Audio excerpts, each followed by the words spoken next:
Hello বন্ধুরা, সকলে কেমন আছো? আবার অনেক অনেক দিন বাদে নতুন ভিডিও নিয়ে চলে এসেছি।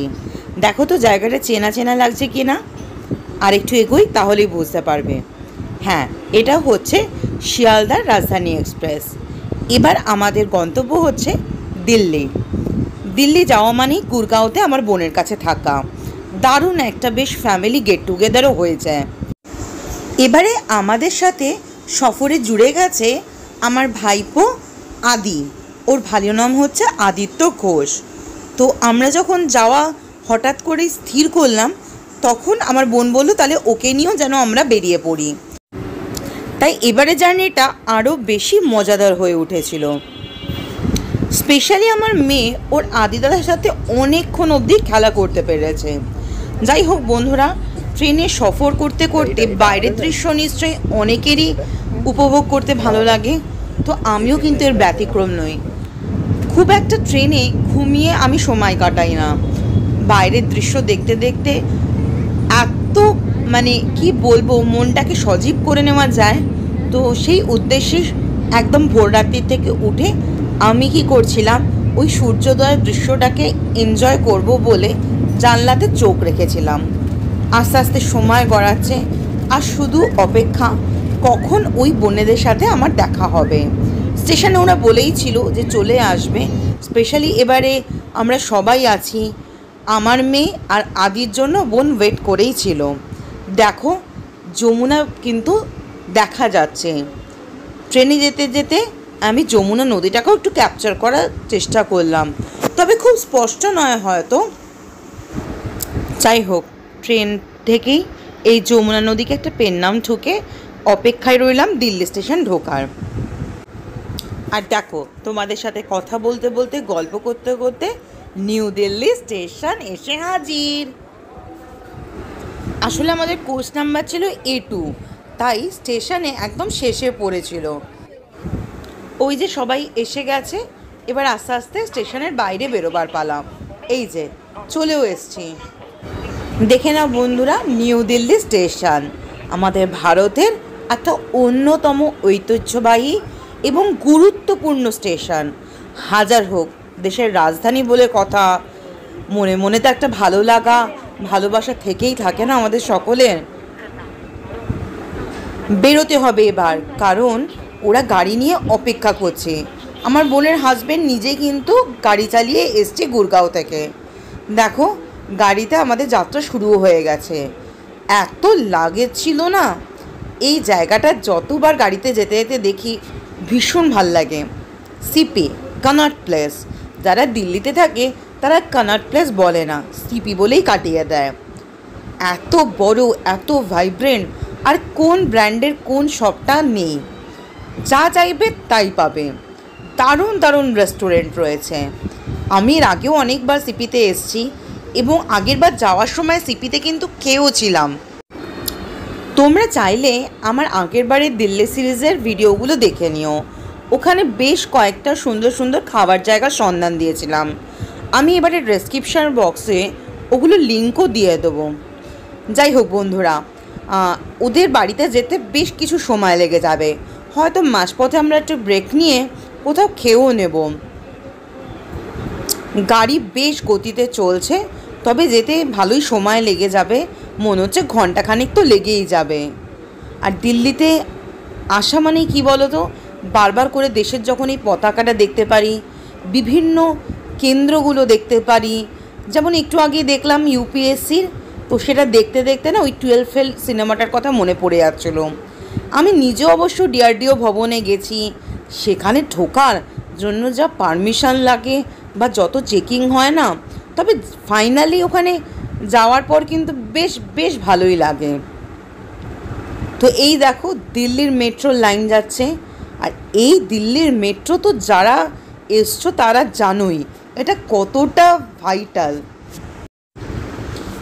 বন্ধুরা, বাড়ি ফিরে এসে এতটাই টায়ার্ড হয়ে গেছিলাম, আর গল্প করতে করতে সময় হয়নি, খেয়ালও করিনি যে ভিডিও করব। যাই হোক বন্ধুরা, এটা হচ্ছে আমাদের বোনের সোসাইটির বারান্দা। এই ব্যালকনিতে যতবারই দাঁড়াই ততবারই মনে হয় আরও বেশি কিছুক্ষণ এই ব্যালকনিতে কাটিয়ে দেব। আর দূরে যে আগুনটা দেখছো ওটা দেখে ভয় পেও না। আমরা দোলের আগের দিন এসে পৌঁছেছিলাম, তো যে আগুনটা দূর থেকে দেখছিলে এবার সেটাই কাছ থেকে দেখিয়ে দিলাম। হোলির আগের দিন এখানে হচ্ছে হোলি কি দহন। আসলে আমরা বাংলায় যেরকম ন্যাড়াপোড়া করি একদম সেরকমই। সব লোকেরা এটাকে কিন্তু খুব গুরুত্ব দিয়ে মানেন, অনেকেই অনেক কিছু পুজোও করছিলেন। যাই হোক, এনাদের বিশ্বাস হচ্ছে সব খারাপ জিনিস আজকে ধুয়ে মুছে সাফ হয়ে যাবে, কারণ পরের দিন যা আনন্দের দিন। এই দেখো, পরের দিন সকালে আমরা চলে এসেছি নিচে। তবে একটা কথা বলে রাখি বন্ধুরা, আমি এবছর কোনো দোলযাত্রা বা হোলিতে পার্টিসিপেট করিনি সক্রিয়ভাবে, কিছুই না। এটা আমার মন থেকে ইচ্ছা হয়নি। 6 মাসও হয়নি বাবাকে হারিয়েছি। আমার বাবা যদিও ব্যক্তিগতভাবে এসব কিছুই মানতেন না বা চাইতেনও না কেউ মানুক, কিন্তু না, মন থেকে এই রং নিয়ে যে আনন্দ করার ইচ্ছা সেটা ছিল না।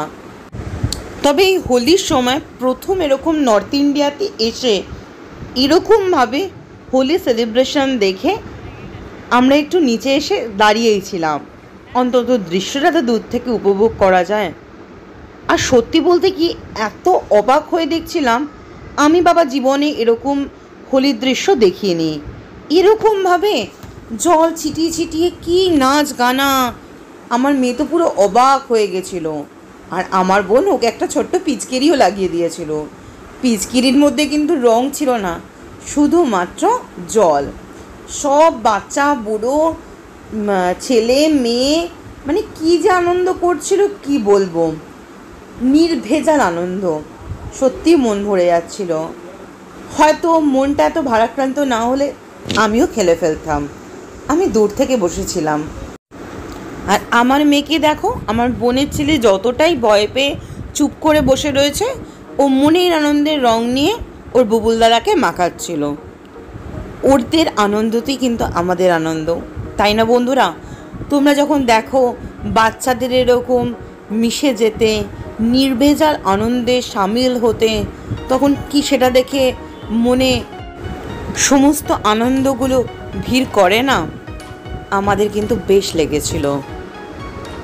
যাই হোক, অনেকক্ষণ এরকম নির্ভেজাল আনন্দ দেখার পর ভাবলাম বাচ্চাগুলোকে নিয়ে এবার ওপরে চলে যাই, কারণ বোনেরা এই সোসাইটিতে যখন থাকে ওদের বন্ধুদের সাথে অনেকটা বেশি সময় কাটাতে হবে।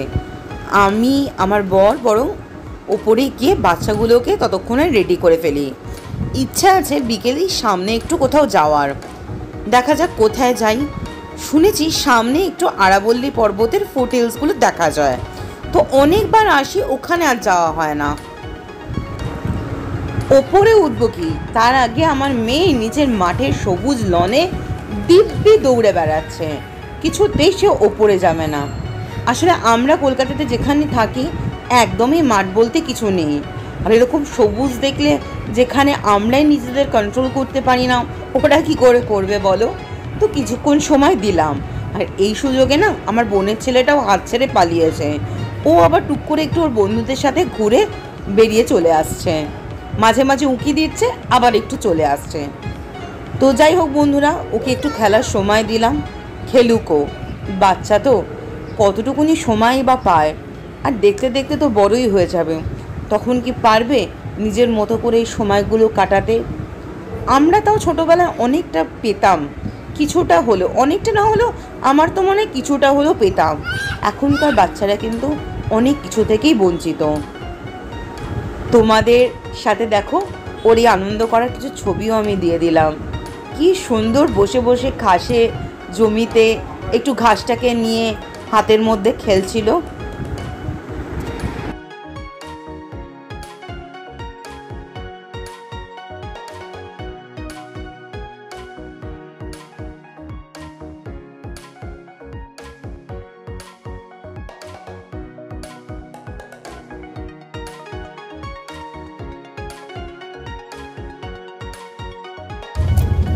হ্যালো ফ্রেন্ডস, আমি দেবস্মিতা, চলে এসেছি আমার চ্যানেল ড্রিম ডেস্টিনেশন অ্যান্ড দেবস্মিতার নতুন ব্লগ নিয়ে। ফার্স্ট টাইম আমি এরকম ব্লগিং করছি, পুরো একটা আমাদের ফ্যামিলি গেট টুগেদার নিয়ে। এই যে দেখো কি আছে, এটার সাথে হচ্ছে আমার মোম্মার সাথে আমাদের কোনো ব্লগিং এ মানে আলাপ হয়নি, মানে আমার কাকিমা, ঠিক আছে। আমার কুসুর হচ্ছে মোম্মা দিদা, পেছনে আমার বোনটাও এসছে প্রিয়াঙ্ক, আর সামনে দেখা বোনের হাজব্যান্ড দেবাংশু, আর আদি হাই করো, আর বোনের ছেলে এই যে সে ওখানে চুকচুক করে ফ্রুটি খাচ্ছে। আচ্ছা আমরা এসছি 2 দিন হয়ে গেছে, বাট কি বলবো যে আসার পর না আমার মেয়ের শরীরটা একটু খারাপ হয়ে গেছিল। আসার আগেই ও মানে একটু ভুগছিল যে স্কুলে যাওয়া হয় অ্যানুয়াল ফাংশন, সেখানে একটু বেশ আনন্দের সাথে পার্টিসিপেট করতে গিয়ে ওভার এক্সাইটেড ছিল, আর ওয়েদারটাও তো চেঞ্জ হচ্ছে সেই জন্য একটু শরীরটা খারাপও হচ্ছিল। তো এখানে আসার পর না ও সেই ফুল যে মুড নিয়ে যে মানে ঝাঁপিয়ে পড়া ওটা করতে পারিনি এবং আমরাও বেরোতে পারিনি। তো আজকে এখানে এসছি, ভাবলাম যে মানে কোথায় যাব, আজকে হোলির দিন ছিল, তো বিকেলবেলা ঠিক করলাম যে এখান থেকে খুব কাছেই আরাবল্লী হিলস দেখা যায়। তো ওরা বললে চলো যে আমরা সবাই মিলে বেরিয়ে পড়ি এবং ওখানে গিয়ে একটু চা খাই, দেখা যাক টুকটাক কিছু স্ন্যাক্স খাওয়া যায় কিনা। তো সেই ট্যুরটাই কিরকম লাগে। বোন ওখান থেকে উল্টো পাল্টা কমেন্ট করে যাচ্ছে, যাওয়া হয় ফ্যামিলির মধ্যে, ও প্রচন্ড ইয়ার্কি মারে, তো আমি অতটা কিছু পারি না, ইন্টারাক্টও করতে পারি না, ও ভীষণই জলি। তো সেটাই দেখাচ্ছি যে আমরা গিয়ে ওখানটা কিরকম লাগে, বা কিছুই না, ফ্যামিলি গেট টুগেদার আউটিং মানে কিন্তু একটা মন ভালো করার রিফ্রেশমেন্ট, তো সেটার জন্যই কিন্তু আসা। মাম্মা এবার একটু হ্যালো বলে দেখুন, শরীর ভালো লাগছে আগের থেকে? ভালো, হ্যাঁ এখন ভালো হয়েছে, বেরিয়েছে। তো দেখা যাক বন্ধুরা আমরা গিয়ে কিরকম কি সিচুয়েশন ফেস করি, তারপরে পাশ থেকে বলে যাচ্ছে, তারপর তোমাদের সাথে শেয়ার করে দেবো। সেই 2015 সাল থেকে গুরগাঁওতে আসছি, প্রত্যেক বছর যখন আসি বেশ রিমার্কেবল চেঞ্জ কিন্তু চোখে পড়ে। যত দিন যাচ্ছে প্রচুর ধরনের কিন্তু সোসাইটি হচ্ছে। প্রথম যখন এসেছিলাম এতটা সোসাইটি ছিল না, ইভেন আমি লাস্ট ইয়ারে এসেছিলাম যখন, মানে প্রত্যেক বছর সোসাইটির সংখ্যা কিন্তু বেড়েই চলেছে। আর 2-3 বছরের মধ্যে আমি দেখলাম এখানে কিন্তু বেশ অনেকগুলো মলও তৈরি হয়ে গেছে। আমরা যখন প্রথম এসেছিলাম বোনেদের বাড়ির কাছে শুনেছিলাম সেন্ট জেভিয়ার্স হচ্ছে, তো এখন কিন্তু ওটা বেশ ওয়ার্কিং কন্ডিশনে চলে গেছে। কি আর বলবো বন্ধুরা, তো এরকম একটা জায়গা, মানে একসময় কিন্তু গুরগাঁও যথেষ্ট রিমোট ছিল, সেখানে থেকে এতটা ডেভেলপমেন্ট যথেষ্ট মন কাড়ে যে না, যখন এখানে সবাই মানে চাকরির উদ্দেশ্যে আসছে, তারপর চাকরিকে কেন্দ্র করে সেখানে পরিবার নিয়ে এসেও থাকছেন, এবং অবশ্যই উন্নতি হচ্ছে বলেই কিন্তু এখানে এত কিছু ফেসিলিটিও আস্তে আস্তে ডেভেলপ করছে। তো সেটা ভেবেও কিন্তু সত্যি ভাল লাগে। আর দেখো যেতে যেতে এরকমই কিছু আমি সোসাইটিও তোমাদের দেখিয়ে দিলাম, এরপর হয়তো আসলে আরও দেখবে ঝাঁ চকচকে সমস্ত ধরনের ব্যাপার স্যাপার। মানে গুরগাঁওয়ের লাইফ না, আমি তোমাদেরকে বলছি, স্পেশালি নাইট লাইফ যদি হয় তো এই বাইরের দেশগুলোর মতো, তোমরা যদি সিঙ্গাপুরে গিয়ে থাকো, যদি আমি ব্যক্তিগতভাবে যাইনি, আমার বোন গেছে, তো ও বলে একদম সেম টু সেম, এতটাই ভাইব্রেন্ট। যাই হোক বন্ধুরা, আস্তে আস্তে একটু মানে সোসাইটির এই ব্যাপার স্যাপারগুলোকে ছাড়িয়ে আমরা চলে যাব ভেতরের দিকে, যেখান থেকে আরাবল্লী পর্বতে ওই মানে পাদদেশ বা কি বলবো ফুটহিলসটা তোমরা কিন্তু দেখতে পারবে। এবং এই রোড ট্রিপটাও কিন্তু খুব সুন্দর। যারা গুরগাঁওতে থাকে তারা কিন্তু অনেকেই মানে যখন পারে একটু ইভিনিংয়ের সময় বা শীতের দিনে কি করেন, সকাল সকাল উঠে এখানে চলে আসেন, ওই মাকাই কি রুটি, সরসো কি সবজি এরকমভাবে কিন্তু খেয়ে নেন। তো বোন আসলে ওখানে থাকে, তো ও তো অনেকটাই ওই হরিয়ানা বা দিল্লির কালচারটাকে অ্যাডপ্ট করে নিয়েছে, এবং আমাদের সাথেও যখন গল্প করে আমিও যেটা শুনি তোমাদের সাথে সেটাই শেয়ার করে দিলাম। এই যে দেখো আস্তে আস্তে কিন্তু তোমরা বুঝতে পারছো যে হিলি রিজিয়নটা, বুঝতে পারছো তো? দেখো ভালো করে লক্ষ্য করলেই বুঝতে পারবে। সব থেকে বড় কথা ওদের গাড়িটাতে না সানরুফ ছিল, কিন্তু আমি একটু দাঁড়াতে গিয়েই মানে বুঝলাম এত হাওয়া যে আমি খুব একটা ভালো ব্যালেন্স পাবো না। তবে যেতে যেতেই মাঝখানে যে দেখছো একটু জলাশয়গুলো আছে ওখানে কিন্তু বিভিন্ন ধরনের পাখিও দেখতে পেলাম। যদিও এটা মানে ওই একটা সিজন চেঞ্জ হচ্ছে এরকম সময় এসছি, কাজে খুব বেশি ভ্যারাইটি হয়তো দেখতে পেলাম না। তবে ও বললো শীতের সময় কিন্তু ভালোই পরিযায়ী পাখিরা এখানে আসে। ওর দু একজন বন্ধু বান্ধব আছে যাদের হাজব্যান্ডরা না ওই মানে ম্যারাথন দৌড়ান, তো তারা ওই ভাবো ওই সোসাইটির থেকে প্রায় মানে যেটা গাড়িতে 45 মিনিটসের মতো লাগে সেই রাস্তাটাও কিন্তু মানে প্রতিদিন সকালবেলায় প্রায় দৌড়ে চলে আসেন। আমার তো ভাবতেই মানে ভয় লাগছে। কি ফিটনেস ভেবে দেখো বন্ধুরা। তবে এই যে ফিটনেসটাকে অ্যাডপ্ট করেছেন এবং ফাইনালি এরকম একটা জায়গায় এসে সকালবেলা চা খান বা লস্যি খেয়ে নেন বা একটু ব্রেকফাস্ট করে নেন, তারপরে কিন্তু মনটাকে আবার রিফ্রেশ করে দিয়ে ওনারা ফিরে চলে যান। তো আস্তে আস্তে দেখো আমরা চলে আসলাম একদম আরাবল্লী পর্বতের ওই ফুট হিলসে। বিভিন্ন ধরনের যে রেস্টুরেন্টগুলো আছে বা ধাবা আছে ওরই কাছাকাছি। আর পাশে যেটা দেখছো এটাই কিন্তু সর্ষের ক্ষেত। তবে এখন তো সর্ষে ওরকমভাবে নেই, যেহেতু শীতকালটা নেই, হলুদ যে ব্যাপারটা সেটা কিছু বোঝাও যাচ্ছে না। একটু এগিয়ে গেলে কাছে গেলে কিন্তু এখানে কিন্তু অনেক ময়ূরও দেখতে পাওয়া যায়। দেখা যাক আমরা এবার দেখতে পাই কিনা।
হ্যালো ফ্রেন্ডস, আমরা ফাইনালি চলে এসেছি আরাবল্লী হিলসের মানে যেটা ফুট হিলস বলে অ্যাকচুয়ালি, আরাবল্লী পর্বতের ফুট হিলসের কাছে রাঠি ক্যাফেতে। তো এখানে প্রচুর ধরনের ক্যাফে আছে এবং যারা মোটামুটি গুরগাঁওতে থাকে তারা অনেকেই আছে সকালের দিকে ভোরবেলার দিকে বা একটু ইভিনিং স্ন্যাক্সের জন্য এই জায়গাটাতে আসে। এটা হচ্ছে প্রচণ্ড খুব সুন্দর মানে ন্যাচারাল ভাইবসটা যেহেতু রয়েছে, মানে রেঞ্জটাও বেশি নেওয়া, অথচ একটা মনে হলো যে একটা জঙ্গলের মধ্যে দিয়ে একটা ফিলিংস পাচ্ছে বা চারপাশে একটু ছোটো ছোটো মাউন্টেন রয়েছে। তো ওই জিনিসটা উপভোগ করার জন্য কিন্তু এখানকার মানুষরা প্রায়ই চলে আসেন। তো আমার এর আগে গুরগাঁওতে এতবার আসার পরেও সুযোগ হয়নি। যাই হোক আজকে কিন্তু এটার অপরচুনিটি হলো এবং যাই ভেতরে গিয়ে দেখা যাক আমরা কিভাবে কি এনজয় করি। আর এখানে প্রচুর ধরনের ক্যাফে আছে, নট অনলি রাঠি ক্যাফে, নানা ধরনের ক্যাফে আছে। আমি দেখতে পাচ্ছি লেপার্ড ক্যাফে রয়েছিল, জাঙ্গল ক্যাফে রয়েছে।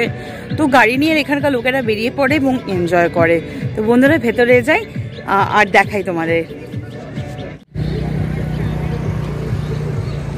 খোলা জায়গা এটাই হচ্ছে সবচেয়ে ভালো, বেশি বদ্ধ জায়গা না। আসলে নেচারের কাছাকাছি এসেছি তো, ন্যাচারাল ভাইবসগুলো যদি থাকে তাহলে আমার মনে হয় মানুষ সেখানে বেশি উপভোগ করতে পারবে।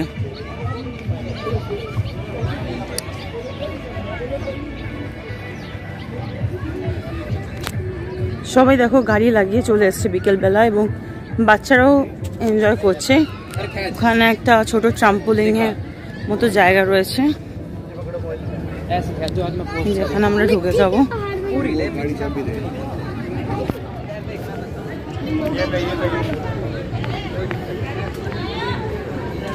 এই যে পুরো জায়গাটা ছোট ছোট বেঞ্চ মোড়া, খুব বেশি এমন কিছু নয় যে মানে খুব চাকচিক্যর কোনো ব্যাপার নেই, খুব সিম্পল ব্যাপারটা।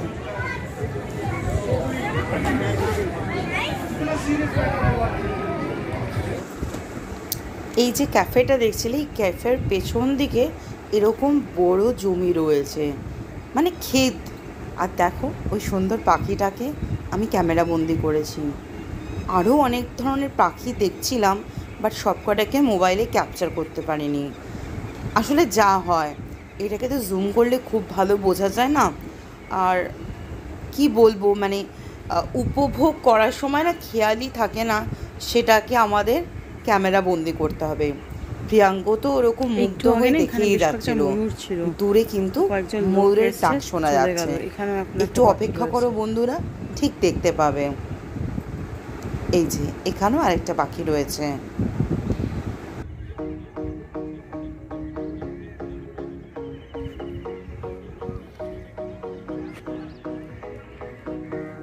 আমার একটা ছবি তুলে দাও তো। প্রকৃতির এত সুন্দর দৃশ্য দেখতে দেখতে কি মনে হয় জানো, সৃষ্টিকর্তা রং তুলি দিয়ে এসে নিজে আমাদের জন্য এরকম ভাবে সাজিয়ে দিয়ে গেছেন।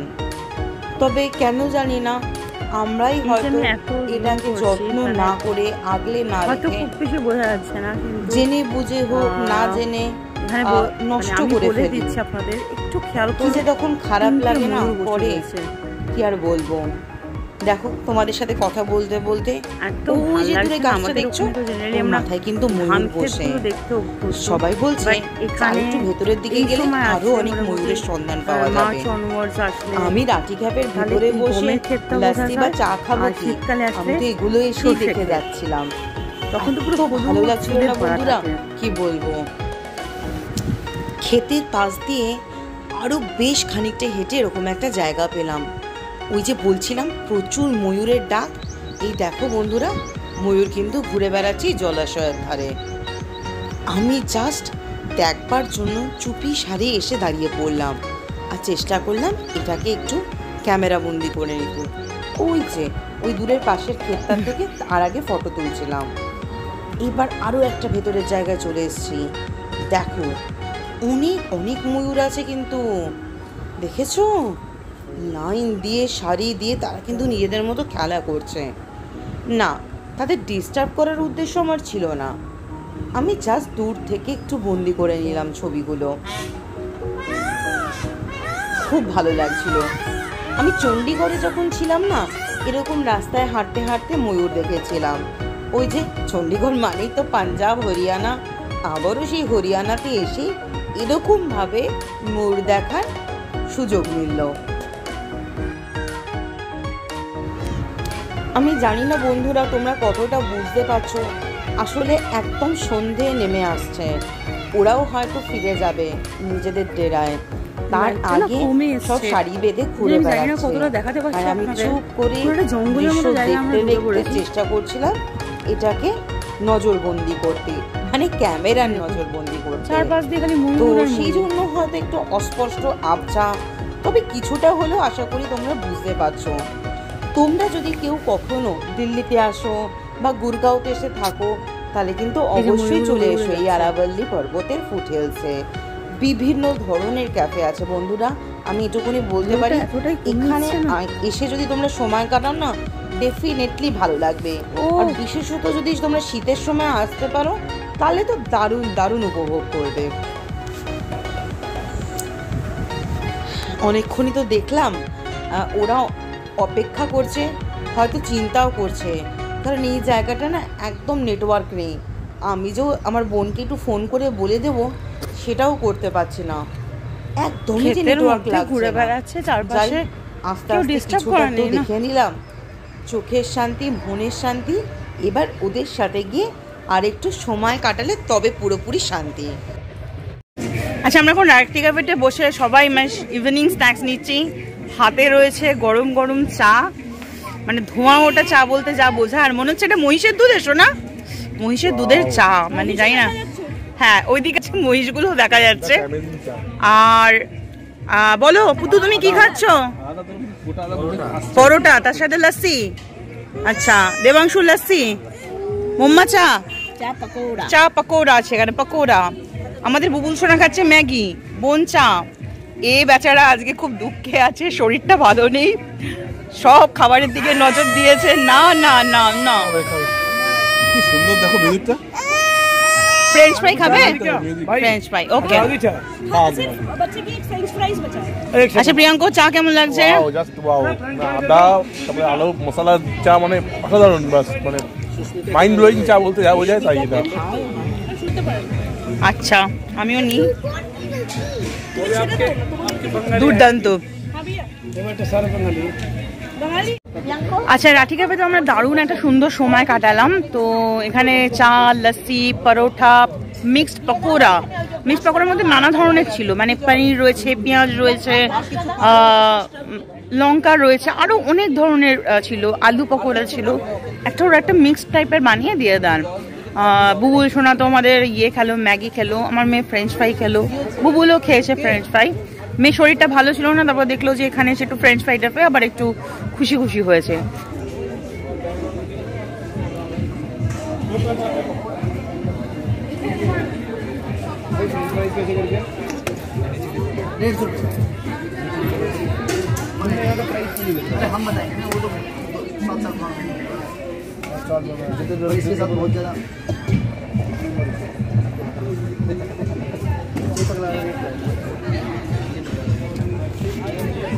আচ্ছা আমি কিচেনে যাওয়ার চেষ্টা করছিলাম, কিন্তু এখন না কি হয়েছে, ওখানে সাফ সাফাই চলছে, ক্লিনিং হচ্ছে।